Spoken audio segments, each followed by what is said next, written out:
Next subject, personal development.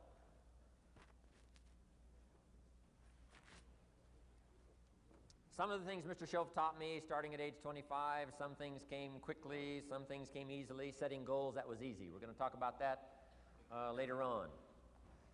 But this one I had to struggle with, personal development. It was hard for me to give up my old blame list. It was so comfortable blaming the government and blaming my negative relatives and the company policy, unions, wage scale, economy, interest rates, prices and circumstances and all that. That was difficult for me to give up.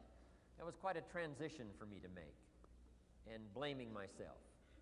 But Mr. Shoaff started out with something very, very important. Let me give that to you.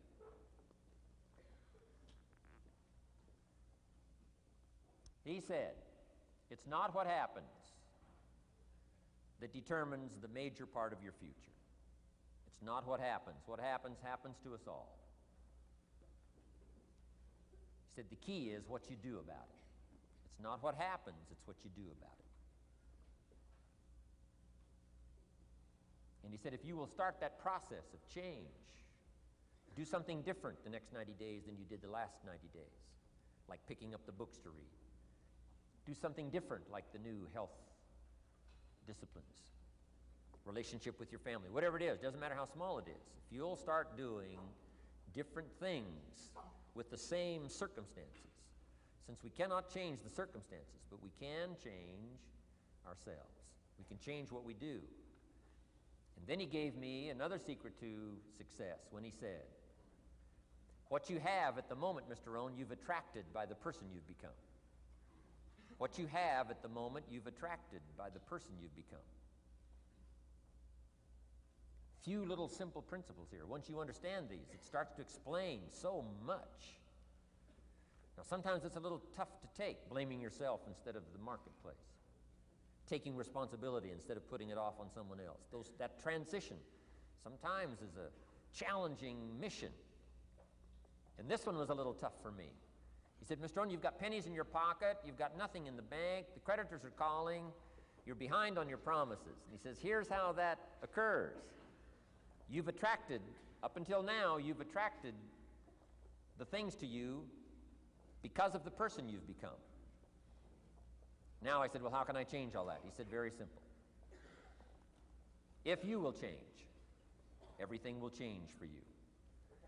You don't have to change what's outside. All you've got to change is what's inside.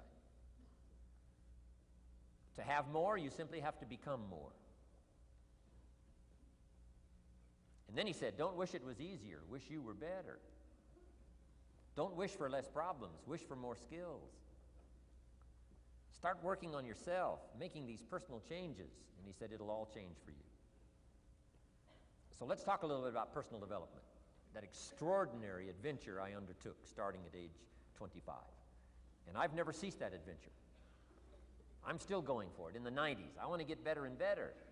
I want my craft to get better, my business operations to get better, the things I do to get better. Because once I picked up this simple formula, I'm telling you, it's easy to figure out where the problem is if you go to work on it. Now, let's talk about personal development. And in helping kids understand personal development, I always start with money. Now, money's not the only place to start. Money certainly isn't the only value, but we've all got to start somewhere, and money's something you can count, right? Kids are interested in money, okay? A lot of things are a little tougher to measure, but economics is pretty easy, right? Because you can count. Okay, somebody says, how are you doing? You say, I don't know. Let's count. Now, this is not the only count. I understand that. There's a lot of other things to count. But to see if there may be some errors in your judgment and lack of disciplines in your life, we might as well start with money, because it's so easy to count. So let's just start there and see whether or not maybe we have messed up. Okay. So here's how I explain it to kids. We get paid for bringing value to the marketplace. Key to understanding economics. We get paid for bringing value to the marketplace. Marketplace is also described as reality. Reality, the marketplace. Now, it takes time. It takes time to bring value to the marketplace, but we don't get paid for time. It's very important for kids to understand, as well as adults. We don't get paid for time. Mistakenly, the man says, well, I'm making about $20 for an hour. Not true. Not true. If that was true, you could just stay home, have them send your money. No, it's not true. You don't get paid for the hour. You get paid for the value you put in the time. So we don't get paid for time, we get paid for value. Now, since that's true, here's one of the key questions of the afternoon. Is it possible to become twice as valuable and make twice as much money in the same time? Is it possible to become 3 times as valuable as you now are and make 3 times as much money in the same time? Is that possible? Of course. If you want to really emphasize something, that's a good phrase, Stuart. Of course. Of course. Okay. Now, all you have to do to earn more money in the same time is simply become more valuable. America's unique. It's a ladder to climb. Starts down here, what, about $4 an hour? Big argument last year in Congress about the starting place. Should be 5, should be 5, should be 5. Well, no, it doesn't need to be 5. Why not start with 4? It's a ladder. Right? This is not a bed. This is a ladder. This is a ladder to climb. Starts at $4. Now somebody says, well, should be 5, should be 5. Well, maybe. If you're going to stay at the bottom for the rest of your life, it probably should be 5. But that's kind of a pitiful way to live. Start and not grow. Start and not change.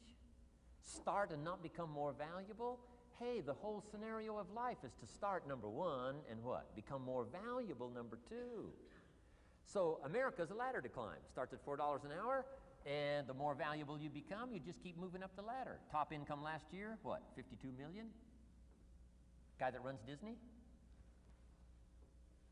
Would a company pay somebody for 1 year's work $52 million? And the answer is, of course. This is one of those of course places.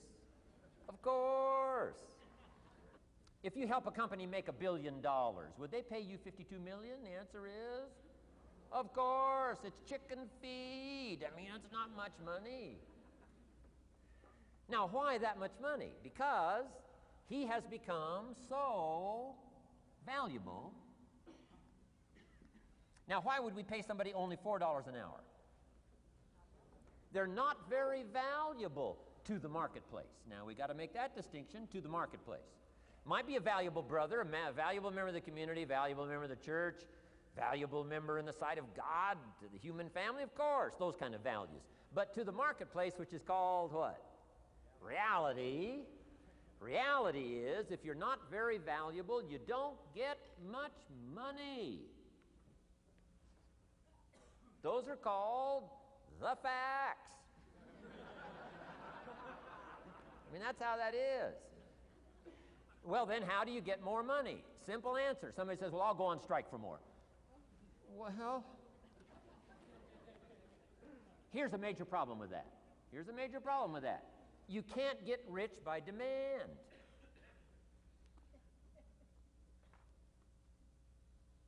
Somebody says, well, I'm waiting for a raise. I'm telling you, it's easier to climb than to wait for a raise. Why not just become more valuable rather than wait?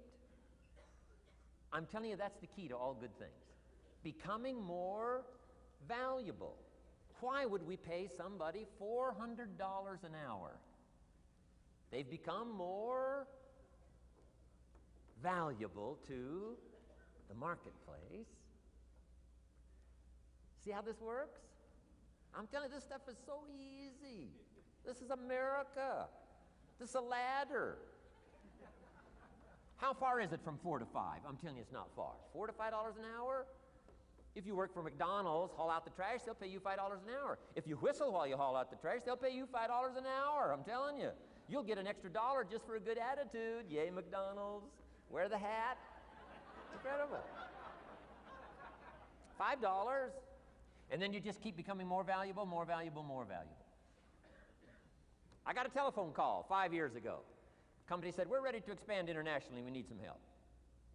I was sort of semi-retired, right? Looking for the next exotic beach. They said, no, Mr. Rohn, we got a project for you, right? We're going to expand internationally. We could use your help. Next little while, we'll add some millions to your fortune, make it worth your while. I said, okay. I thought later, isn't that interesting that they called me? My second thought was, of course they'd call me. Who else would they call? I mean, you know, I can get the job done. Now, how come I got a telephone call worth millions? I had become valuable. Now, I'm a farm boy from Idaho. I was raised in obscurity. 1 year of college, and I thought I was thoroughly educated. Made all kinds of mistakes galore. At age 25, the creditors are calling me saying, hey, you told us the check was in the mail. I got pennies in my pocket. I got nothing in the bank. I'm behind on my promises. How come I get a telephone call 5 years ago and it's worth millions? I changed. I turned my life around. Is it possible to become worth millions? Speaking economically, now there's a lot of values to become, but let's just talk economics. Is it possible to become that valuable? And the answer is, of course. Now let me give you the secret. Shoaff said, here's the secret, Mr. Rohn. Learn to work harder on yourself than you do on your job. Once I got that, it turned my life around. Learn to work harder on yourself than you do on your job.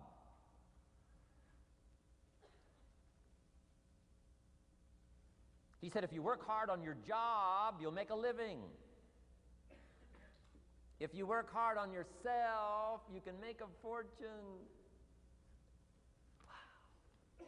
If you would have known me at age 25, you would have said, Jim Rohn's a hard worker. If you'd have known me, you'd have said that.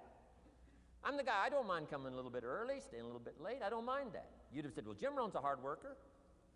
You say, well, how come he's got pennies in his pocket and nothing in the bank and behind on his promises? Well, I was a hard worker, but I was working hard on my job, not on myself.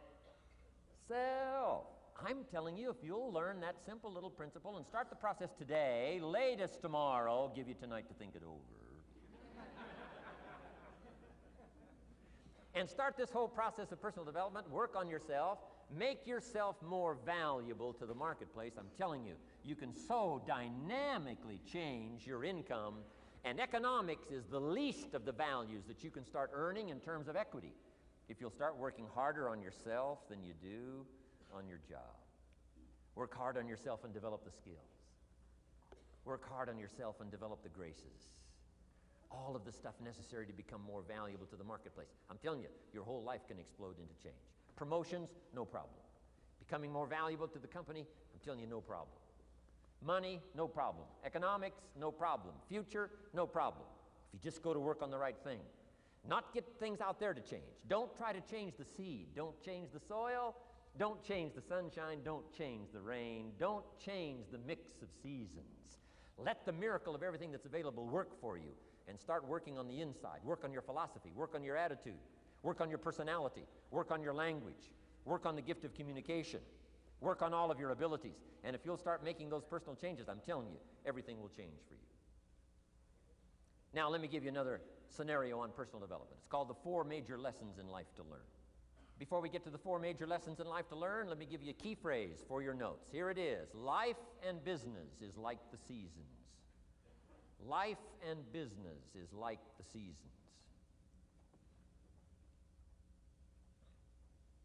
Frank Sinatra sings, life is like the seasons. Now, here's one of the key phrases that changed my life. Starting at age 25, you can see this whole scenario. Personal development for me began.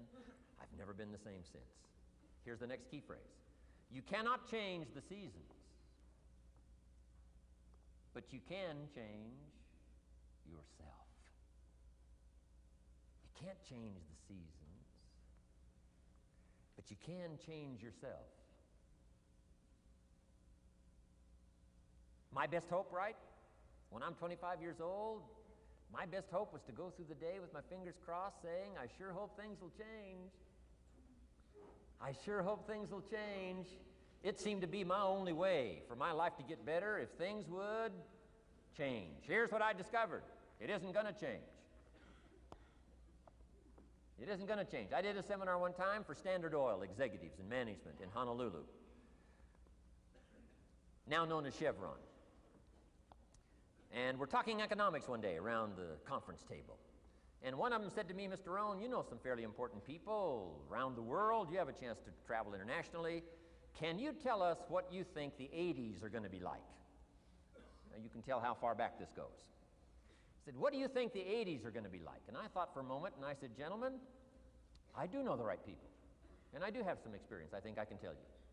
So they all leaned in a little closer, and I said, gentlemen, based on the people I know and based on the best of my own experience, I think in the 80s it's going to be about like it's always been. Aren't you glad you came today? I mean, that's inside stuff. I don't just spread that around everywhere. It's going to be about like it's always been. It isn't going to change. To hope that it'll change is called whistling in the wind, being so naive, hoping for something that isn't going to occur.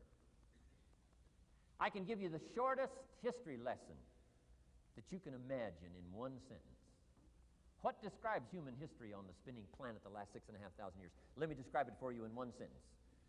Here's human history in one sentence. Opportunity mixed with difficulty. That's about as simple as you can put it. And opportunity mixed with difficulty isn't going to change. The man says, well, if it isn't going to change for the future, if it isn't going to change in the 90s, how will my life ever change? Answer, when you change.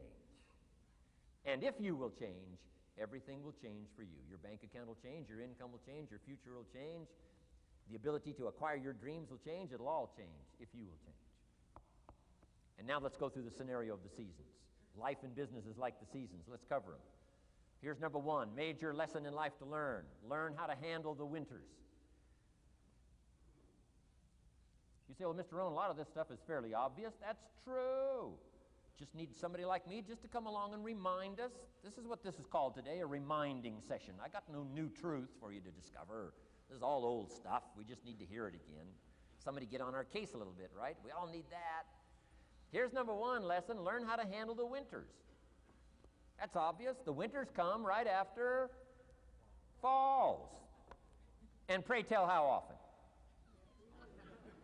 Every year, according to written history, for the last 6,500.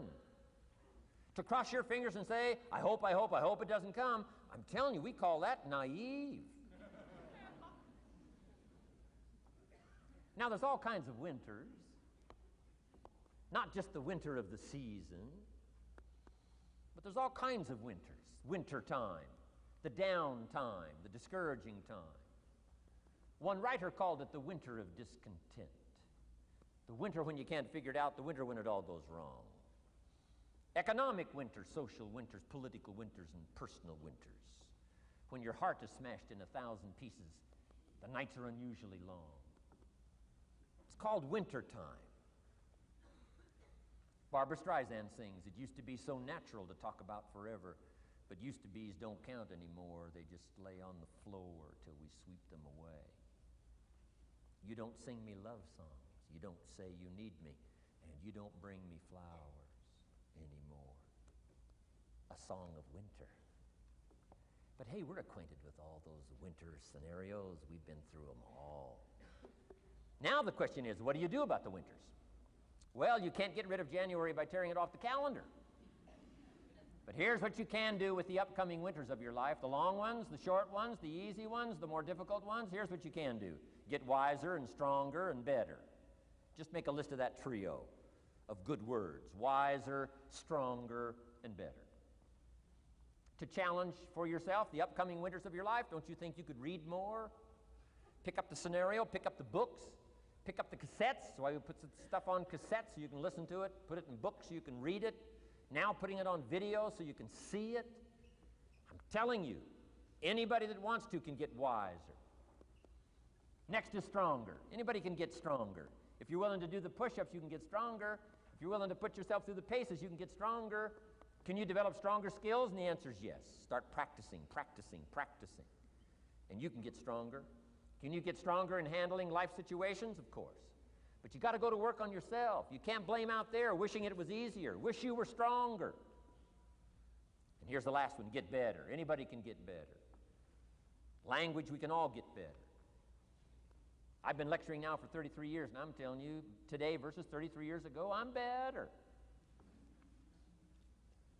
First time I gave a talk, I stood up, my mind sat back down. I mean, I've been through that whole deal.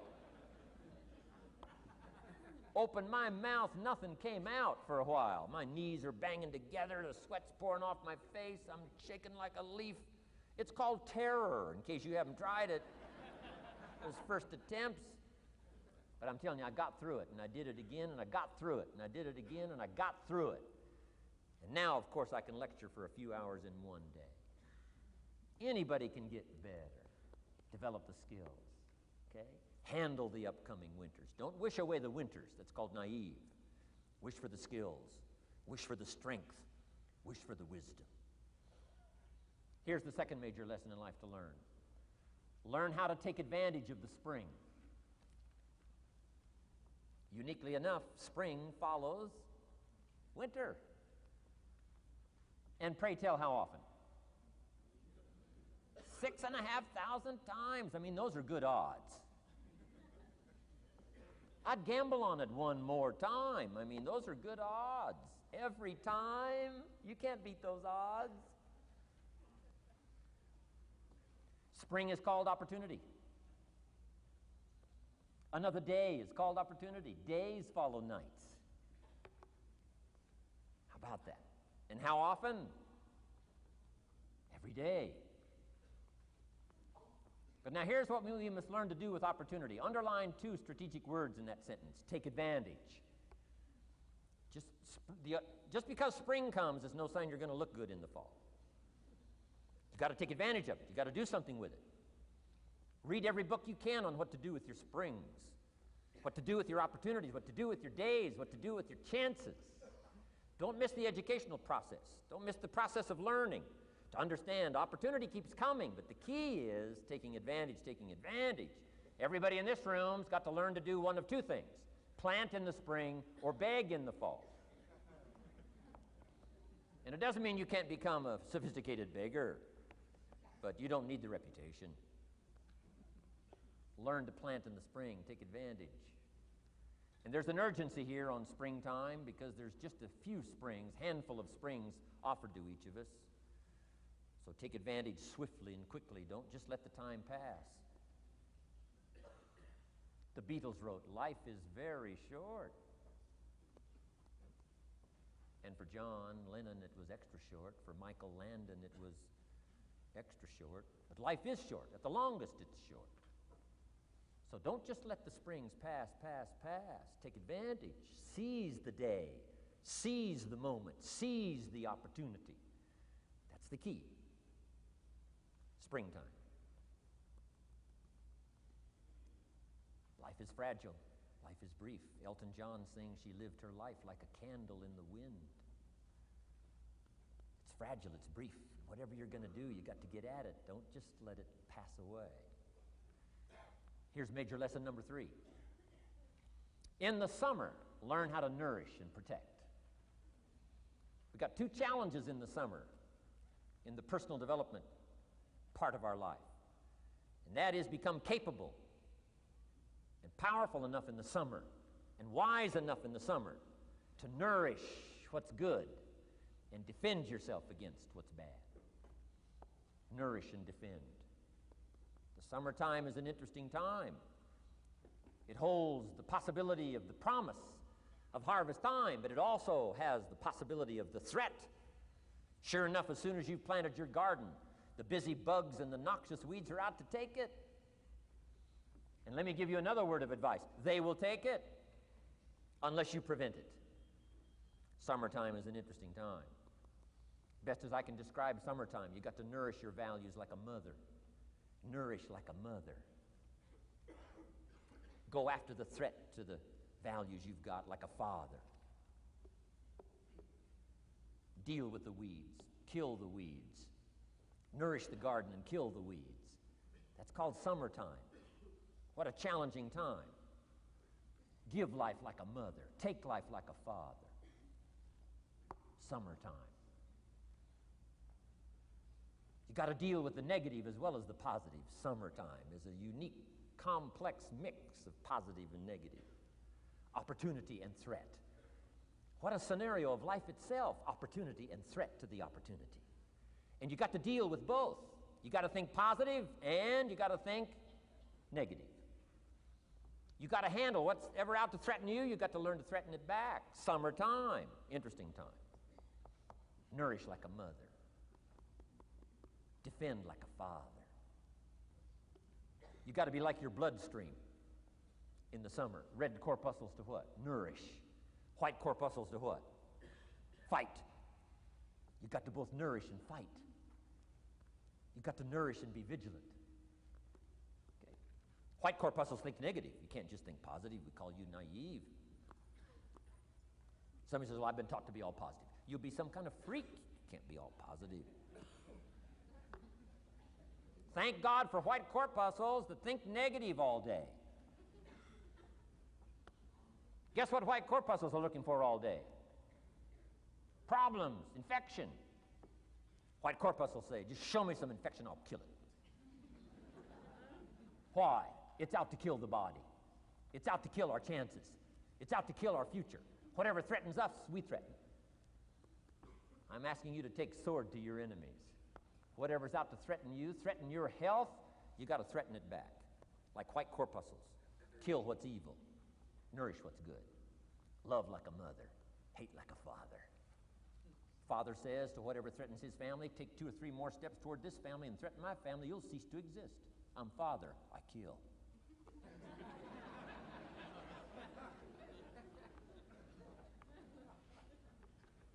Don't let the weeds take your garden. Wreck your chances for a good harvest. Deal with your enemies in the summer. Called good and evil. The great struggle in life is called good and evil. Tyranny and liberty. Sickness and health. It's the way life is. Tyranny threatens liberty. Takes over Kuwait. Can't have that. If tyranny takes Kuwait, it'll take Saudi Arabia. If it takes Saudi Arabia, it'll take something else. Where are we going to stop tyranny? As soon as possible, lest it take the whole world value. So George Bush draws a line in the sand, consults with its allies, sends 500,000 troops to Saudi Arabia. Finally, Desert Sword, Desert Storm, takes on Saddam Hussein, drives him out of Kuwait. Why? Because it has to be done. The great struggle between liberty and tyranny, the great struggle between evil and good. And you've got to treat your own life the same. Says Saddam Hussein, you can't have Kuwait, can't have Saudi Arabia. Furthermore, we're going to kick you out. Hires Chief White Corpuscle, General Schwarzkopf.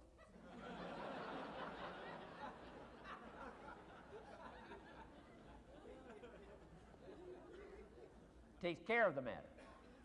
I'm asking you in the summer, nourish like a mother.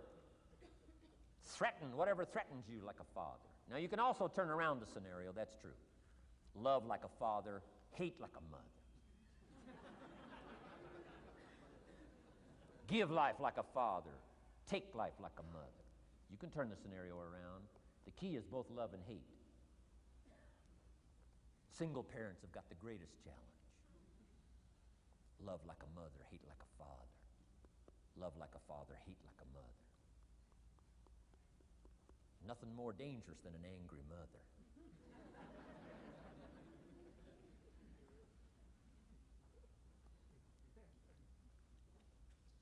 Beware the female species of the animal. They call her Black Widow spider. Why? Because when she finishes, there is no male spider.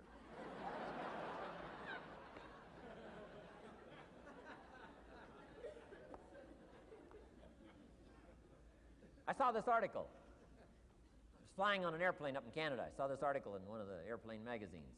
Showed a picture of this guy with his shirt off, these claw marks down his back, teeth marks in his neck. The guy almost got killed. He was out in the woods, saw a mama bear with her little cub. Said, oh, this looks cute. Had his flash camera, went flash, flash, took a picture. Mama bear treats it unkindly, promptly chases him. Caught him, almost killed him before they got to him. Beware, Mama Bear. So, love like a father, hate like a mother. However you want to treat this scenario, it's very important. It's called summertime. Part of the personal development challenge is to be challenged to learn to nourish all of your values, from a garden to a family relationship, to a love affair, to a marriage, to a business, anything that's valuable to you called equity. You got to nourish it, you got to feed it, you got to take care of it, but you've also got to defend it. It's called the way things are. Key. In the summer. Now here's number 4. Fourth major lesson in life to learn. In the fall, in the harvest, learn to reap in the harvest without complaint. Important part of personal development. Reap in the harvest without complaint. Take full responsibility. Once you've learned this scenario, it's not the seed, it's not the soil, it's not the sunshine, it's not the rain, it's not the miracle of the giving of life, it's not the seasons that's to be criticized. We must take personal responsibility. So in the harvest, take personal responsibility. It's your crop. Whatever you've reaped, it's your crop. Take responsibility. No complaint. And here's the next one. No apology. The best of human maturity is no apology if you've done well, and no complaint if you haven't. Knowing that that's where the answers lie, within, and then without, in the miracle of the possibilities that we have to work with. Those are the 4 major lessons in life to learn. Let's talk about some more parts of personal development. Here's the first one. Physical. The physical side. Got to take care of yourself. Do not neglect to take care of yourself. Good phraseology used in the Bible, in my amateur way, but let me put it to you best I can. Here's what it says. Treat your body like a temple. That's a good phrase, good suggestion. A temple meaning something you take extremely good care of. A temple, that's a good phrase. Treat your body like a temple, not a woodshed. A temple, a temple. Take good care. It's the only place you've got to live currently. The temple. Nutrition. My mother studied nutrition, passed it along to me, passed it along to my father, my children, my grandchildren. What a legacy that was. Learning to just take care of your stuff. Key phrase. Some people don't do well because they don't feel well. They've got the gifts, they've got the skills. Maybe they just haven't taken care of themselves. They don't have the vitality. Key phrase, vitality is a major part of success. Vitality. So take care of yourself. I know a guy that raises racehorses. I'm telling you, the guy feeds his horses better than he feeds himself. He's so careful how he feeds his horses. He's so careful what they eat. He's so careful that they get everything. And because of that extreme care, I mean, these are magnificent animals. They can run like the wind. But you ought to see this guy.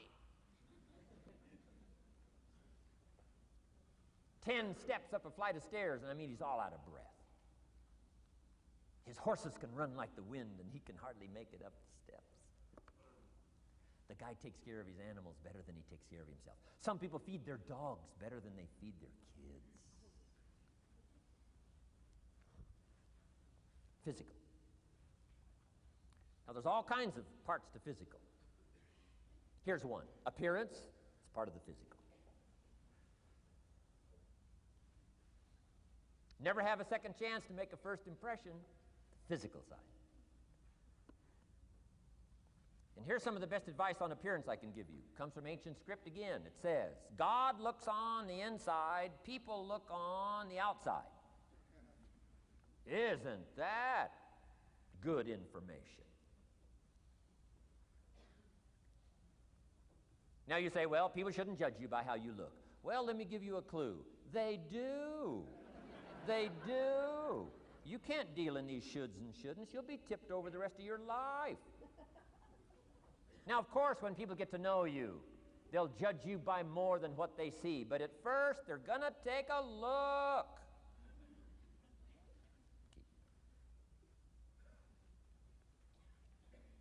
So, here's the best advice I can give you. Make sure the outside is a major reflection of what's going on inside. The physical side. A few minutes a day, stay healthy. A little bit of nourish, a little bit of study on nutrition, stay healthy. Key. Now here's the next part of personal development, the spiritual part. Now, I'm an amateur on the spiritual side. I do happen to believe that human beings are more than just an advanced life form. An advanced species of the animal kingdom. I do believe humans are a special creation. That's just my personal belief, and I don't ask you to buy it. But here's what I do ask you to buy. If you do believe in spirituality in any manner, here's my best advice. Study it and practice it. Do not neglect your values. Do not neglect your virtues. If you do believe in spirituality, my advice is study it and practice it. Don't let it go unstudied.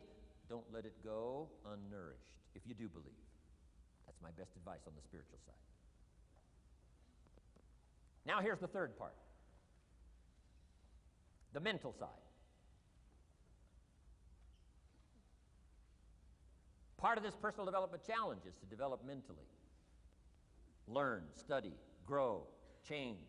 It's what schooling is all about.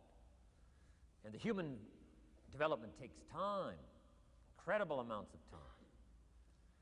That's why we've taken the time for this seminar. It just takes time. Some things you can't cover in a 20-minute speech. You can't cover in a little 5-minute talk. It takes time. For humans, it seems like more time than any other life form, human beings. The little wildebeest in Africa. Guess how much time it's got as soon as it's born to be able to run with the pack so it doesn't get eaten by the lions? Guess how much time it's got? A few minutes. As soon as the little wildebeest is born, tries to stand up, falls down. Its mother nudges it, gets it to stand back up, falls back down.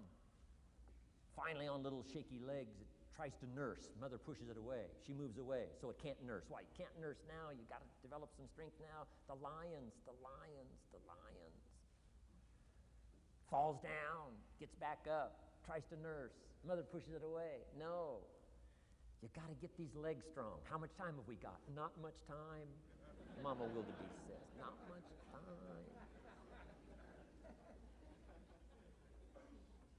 Not hours, not days, minutes. Wow. But the human baby, wow. After 16 years, we're not sure. Right? Unbelievable amount of time it takes. So it does take time for personal development. It does take time for spiritual development, physical development. But here's also what takes time, and that's your mental development. Feeding the mind. Nourishing the mind. Some people read so little, they got rickets of the mind. They couldn't give you a good, strong argument as to their own personal beliefs. Here's one of the challenges we've got as parents, and that is to get our kids ready to debate the major life issues of the 90s. They've got to get ready to debate. We've spent this last couple of decades debating communism. Communism taught capital belongs in the hands of the state. We've been teaching, no, capital belongs in the hands of the people. Communism taught people are too dumb and stupid to know what to do with capital. You've got to take capital away from all the dumb, stupid people and give it to the all-knowing, all-wise state. And let the state run everything and let the people meekly show up for their work assignment. All glory to the state, communism taught. Kid says, well, is that right? No, all glory to the people. Let the state be the servant of its people, not the people be the servant of the state. I'm telling you, you've got to be able to pick up those ideologies. You've got to be able to pick up the philosophy. And here's the next part. You've got to be able to defend it. If you can't defend your virtues and if you can't defend your values, I'm telling you, even in the 90s, you'll fall prey to philosophies that are not in your best interest. And we've got to help our teenagers, we've got to help our kids especially to be able to debate the major life issues, the political issues and the social issues and the religious issues and the spiritual issues and the nutritional issues and the economic issues and all of the rest of the issues that are valuable for us to build the kind of equities we want. You got to get yourself ready. And one of the ways you got to get ready is not just physical and not just spiritual. You got to get ready mentally.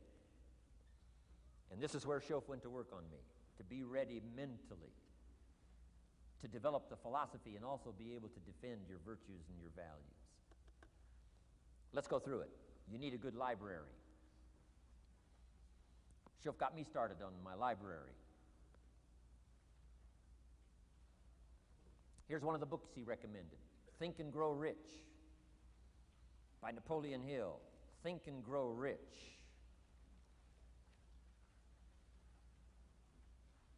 Shof said to me, doesn't that book and title intrigue you? Think and Grow Rich. Don't you have to read that book? Think and Grow Rich. I said, yes, sir. By Napoleon Hill. I went and found that book in a used bookstore. That's where I had to start. In a used bookstore. I paid less than 50 cents for it. I've still got it. It's one of the rare hardback covers. Think and Grow Rich by Napoleon Hill. Wow, Shof was right. Get a library started. It'll change your life.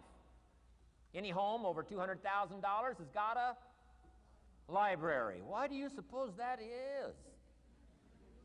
Wouldn't that make you curious? How come every home over $200,000 has got a library? Does that tell you something? Does that educate you at all?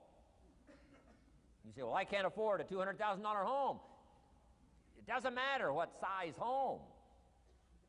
Take your present apartment, clean out a closet, call it your library, and start acting intelligent. And start this process like I did. Start developing a library. Here's what your library needs to show, that you're a serious student of health and life, spirituality, culture, uniqueness, sophistication, economics, prosperity, productivity, sales, management, skills, values of all kinds. Let your library show you're a serious student.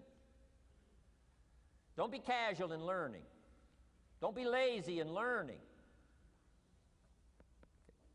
Information is the key. Okay. Learning is the beginning of wealth. Learning is the beginning of health. Learning is the beginning of prosperity. Learning is the beginning of democracy, the beginning of freedom. All values, all virtues start with the learning process. So don't be lazy in learning. Don't be lazy in gathering the library that'll teach you and instruct you. And I got that book, Think and Grow Rich. Some of the ideas in that book inspired me no end, helped me to change my life. Now, it's got some weird stuff in it.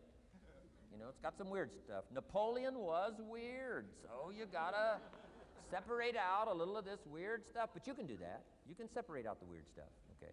Unless you're weird, just do the weird stuff. Anyway, remember, don't be a follower, be a student. That's the key to all books. Don't be a follower, be a student. Okay. Another book he recommended. Help Me Become Financially Independent. We're going to cover that before we finish this afternoon. The book was entitled The Richest Man in Babylon. The Richest Man in Babylon by George Clason, C-L-A-S-O-N. This little book, The Richest Man in Babylon, I use it as a textbook teaching teenagers how to be rich by 40, living in America. 35 if you're extra bright. Much sooner if you find a unique opportunity. I got rich by the time I was 31, didn't wait till 35. If you find a unique opportunity. So we'll get into that after we come back from our next break. Richest Man in Babylon. Get your library started. Here are some key sections to put in your library called mental food. In fact, we call it food for thought. It's so important to nourish the mind, not just the body, but nourish the mind. Key phrase. Now it needs to be well balanced. You can't live on mental candy. Somebody says, well, I just read this positive stuff. That's too second grade. You've got to get out of second grade. You can't just be inspired. You've got to be taught. You can't just be inspired. You've got to be educated. Key. Here's a good book. It's called How to Read a Book. Good title. How to Read a Book by Mortimer Adler. In this book, How to Read a Book, Mortimer, you know, is the chief editor of the new Encyclopedia Britannica. A good set of books, right, to have in your library. The Encyclopedia Britannica, chief editor, Mortimer Adler. He's in his 80s. He's still active, still writing books. I've got several of his books. The 6 Great Ideas, a lot of books. Mortimer Adler. But he wrote this book, How to Read a Book. Now, in this book, How to Read a Book, not only does he give you some good suggestions on how to get the most out of a book. It's one thing to read it, it's another thing to get the best out of it. He'll give you some techniques on how to get the best out of a book. It's very good. But here's what's also in his book, How to Read a Book, a list of what he calls the best writings ever written.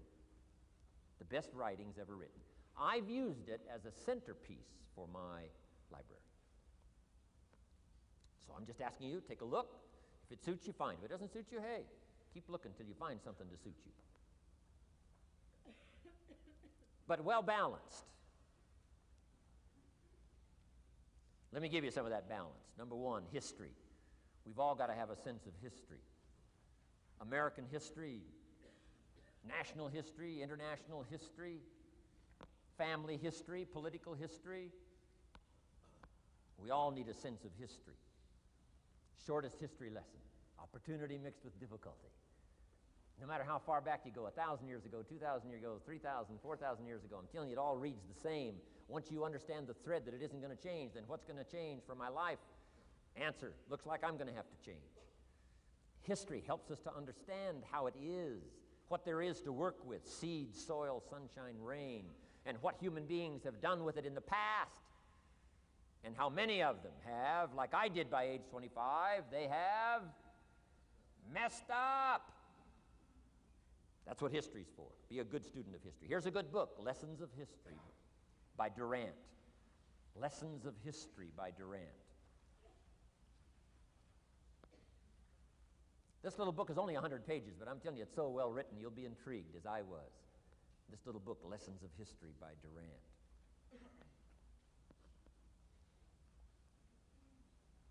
Next is philosophy. Durant also wrote a good book on philosophy. The Story of Philosophy. It's got a good rundown of the key philosophers of the last several hundred years, what they taught and some of the lives they lived. You might find it a little difficult, but hey, you can't just read the easy stuff. Key phrase to add here in parentheses, don't just read the easy stuff. You won't grow. You won't change. You won't develop. Tackle the more difficult stuff.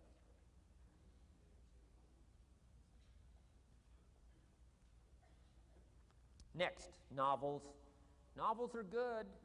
Sometimes an intriguing story keeps our attention so that the author can weave in the philosophy he or she is trying to get across. Ayn Rand was probably better at that than anybody else I could possibly think of. Atlas Shrugged, some of those towering novels.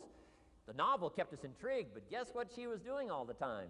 Feeding us her philosophy, feeding us her philosophy. Now, whether you agreed with her philosophy or not, you had to admit she was really good at getting it out there, weaving it through the story, in the dialogue and in the speeches and in the text.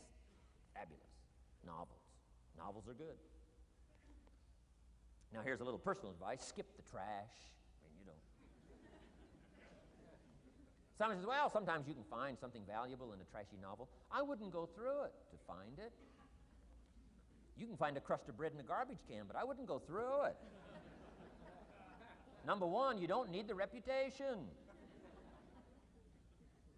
So, not enough time to read the brilliant stuff, the good stuff. Skip the trash, really. My personal advice on personal development, becoming more valuable than you are. Key. Next is biographies and autobiographies, the stories of successful people, unsuccessful people. There's some dramatic stuff Over the last 100 years, it's been written, biographies and autobiographies. Here's one of the best, the Bible. The Bible is a unique book because it's got a list of human stories on one side of the ledger, another list of human stories on the other side of the ledger. One's called examples, and the other's called warnings. And here's what we've got to have on biographies and autobiographies, both warnings and examples. In the Bible, the examples. The Bible says, look at these people's lives, follow them. Follow their philosophy, follow their advice. Then we got the warnings. Right? Don't do what these people did. They messed up their life and threw their life away. Vitally important, both sides of the scenario. Now, if your life story ever gets in one of those books, make sure they use it as an example, not a warning.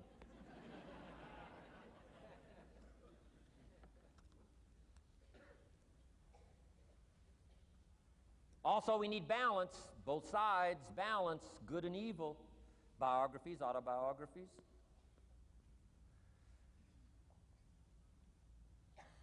You need a book on Gandhi. You need a book on Hitler.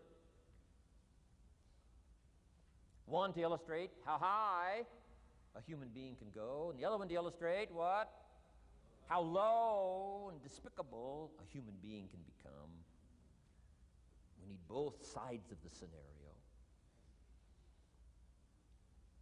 Next, accounting. Got to have a little, at least primary view of accounting. Kids have got to start learning the difference between a debit and a credit.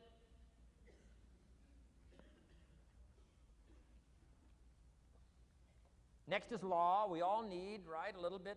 You don't have to be a lawyer, but you got to know contracts, what to sign, what not to sign, backups, good advice, how to be safe rather than sorry. All of us need a little law, not a lawyer, but a little law, especially these complicated days. Everything's in court these days. I learned this the hard way.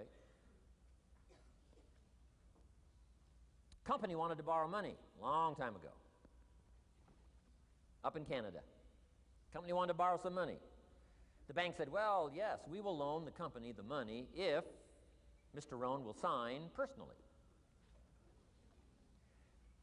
And I wanted to play hero, and I knew the company could pay it back. $250,000. So I signed. No problem. Sure enough, within less than a year, they paid it all back. $250,000.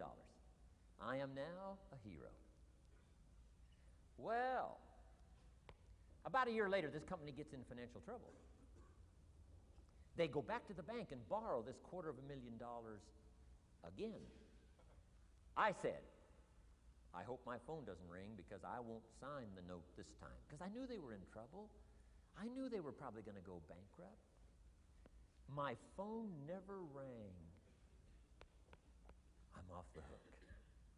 Sure enough, within less than a year, the company goes bankrupt. Can't pay. But I get this letter from the bank saying, Dear Mr. Rohn, since the company cannot perform its obligation and pay this $250,000, and since we have here your personal guarantee, would you please send us your check for $250,000? I said, hey, hold it. There must be some mistake here. I signed that first note, and they paid it all back. I wouldn't have signed the second note. I didn't sign the second note. Well, what I didn't know I had originally signed was a continuing guarantee. So now I know what the word continuing means.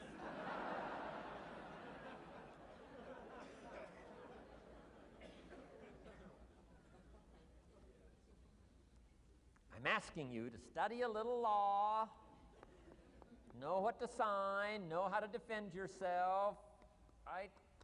Say, hey, we'll get back. Don't sign too quickly. I mean, there's all kinds of things here. Be a student. Don't be lazy in learning. How to defend as well as nourish. How to grow as well as take care of your enemies. You got to learn. Let your library indicate that you're a serious student about personal relationships with your family, gifts and skills, economics, and all the rest. Here's the next one. Economics. We're going to study that when we come back from our break. Economics. We're going to cover, especially for the kids today, how to become financially independent. We're going to let the adults listen. I've been teaching kids for the last 18, 19 years how to be rich by 40, 35 if you're extra bright. Most kids think they're extra bright. They go for 35. Or much sooner if you find a unique opportunity. We're going to get into that. Be a student of economics. Next, culture, sophistication. Don't leave that out of your life. Culture, sophistication. Culture is part of the fabric of the nation. Culture is what makes us different than dogs and animals. Culture is what makes us different from the barbarians. Culture, sophistication. Be a student of the dance and the art and the music and all the rest of those extraordinary human values that are possible for us all to participate in as well as to enjoy. Be a student of culture. And the last one is spirituality. Study it from the Bible and all the related books about spirituality. If you're a believer, study and practice. Let your library show you're a serious student. Next, keep a journal. Shoaff said, Mr. Rohn, not only be a student, but the good ideas that you develop from the books. Keep a separate journal. Write all this stuff down. Here's what he said. Don't trust your memory. If you're serious about becoming wealthy and powerful and sophisticated and healthy, influential, cultured, unique, keep a journal. Don't trust your memory. If you listen to something valuable, write it down. If you come across something important, write it down. Write it down. Now, I used to take notes on pieces of paper and torn off corners and backs of old envelopes and restaurant placemats and long sheets and narrow sheets and little sheets and pieces thrown in a drawer. Found out, best way, keep a journal. I've been keeping these journals now since age 25. It makes up a valuable part of my own learning, and it's a valuable part of my library. My own journals now form a good portion of my own library. The stuff. I'm trying to get kids to do like I do, be a buyer of empty books. Kids find it interesting I'd buy an empty book. Especially at my status in life. What did I pay for this one? $26. Kids say, $26 for an empty book? Why would you do that? Well, the reason I paid $26 is to press me, to see if I can't find something worth $26 to put in here. And I'm telling you, all my journals are private. But if you got a hold of one of my journals, you wouldn't have to look very far until you would say, this is worth more than $26. I must admit, if you got a glimpse of Mr. Rohn's journals, you'd have to say he is a serious student. Not just committed to his craft, but committed to life, committed to skills, committed to learning, to see what I can do with seed and soil and sunshine and rain and miracle and possibilities and turn it into equities of life and treasure, family relationships, enterprise, sales, management, gifts galore, everything you want, all available, especially in America. I'm asking you, keep a journal. I call it one of the three treasures to leave behind. Let me give you that. One of the three treasures to leave behind. Number one is your pictures. Take a lot of pictures. Did you ever look back, right? 2 or 3 generations, just a handful of photographs way back there. Wouldn't it be something if there was album after album, thousands of pictures to help tell the story? A picture's worth 1,000 words. Don't be lazy in capturing the event. How long does it take to capture the event? A fraction of a second. How long does it take to miss the event? A fraction of a second. Errors in judgment or disciplines. Take lots of pictures. Help tell the story. Click, click, got it. Click, click, got it. Keep. I go to Taiwan to lecture. Taipei, Taiwan. Grand Hotel. Neat place to do a weekend seminar. I got 1,000 students. Guess how many cameras? 1,000 cameras. They all bring their cameras. They wouldn't miss the event, take pictures. Takes me more time to take pictures than it does to do the lectures. Here's my new American friend. Here's my new American friend. Click, click, save it. Got it. 1,000 words, each one. What a scenario. Don't miss the pictures. When you're gone, one of the things to leave behind, the treasure in picture as well as in words. Next, your library. The library that you gathered, that taught you, that instructed you, that helped you to defend your ideals, that helped you to develop a philosophy, that helped you to become wealthy and powerful and healthy and sophisticated and unique. The library that helped you conquer some disease, the library that helped you to conquer poverty, the library that caused you to walk away from the ghetto, the library, the books that instructed you, fed your mind and fed your soul. Leave your library behind. One of the greatest gifts you can leave behind is your library. Stepping stones out of the darkness into the light, your library. So leave your books behind. Your books will be more valuable than your couch. Your books, your books, your books. And third is your journals. The ideas that you picked up. The notes you took at seminars like this. Wherever you found an occasion to gather something valuable and put it in here so you could go back over it, go back over it. Repetition is the mother of skill. Read it one more time, learn it one more time, see if you can digest it one more time. Let it coach you one more time. Let it teach you one more time. Let it inspire you one more time. Words are inspirational. The lyrics of a song. And not just read it once. That's why we put our stuff on cassettes so you can go through it again and again and again. If you hear a beautiful song that does something to you, you don't say, well, that's enough. Don't need to hear that again. No. Wouldn't you want to hear it again, hear it again, hear it again? Let it instruct you. Let it feed you. Let it teach you. Take you on wings of emotional journeys. Wouldn't you want to do that again? The answer is yes. That's what's so important. And here's what's important. One of the things to leave behind, that's your journals. All the stuff you took the meticulous time to gather. One of the greatest proofs that you're a serious student. Taking pictures, that's pretty easy. Buying a book at a bookstore, that's pretty easy. Here's one that's a little more challenging. Be student enough of your own life and your own future and your own destiny. Be student enough to take the time to keep the notes and keep the journal. You'll be so glad you did. What a treasure to leave behind when you go. Your journals. Wow. I wouldn't be without mine now. I'm in Carmel, California, one of my favorite places. It's where I wrote my first book called Seasons of Life. I went to this little church one Sunday morning. First time I'd been there. Little small church, I don't know, 150 people. Classic sermon that morning. Classic sermon. One of the best I've ever heard in all of my life. I happened to be there. And I had my journal. While this sermon is going on, I can't believe it was so precise, it was so unique, it was so powerful. And I've got my journal, and I'm taking notes. Taking notes of this classic sermon.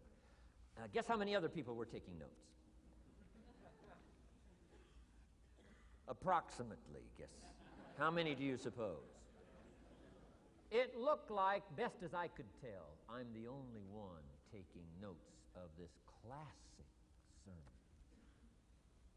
Now, since I'm a stranger there, and it's the first time I've been there, and I'm taking these notes, people started looking, who is he and what's he doing? I started feeling just a little bit uncomfortable. But I'm still writing. Now I'm feeling kind of like a spy, right? I could hear some of them say, he's going to get out of here with some of this stuff. And I did. I'm the guy that walked away with the stuff.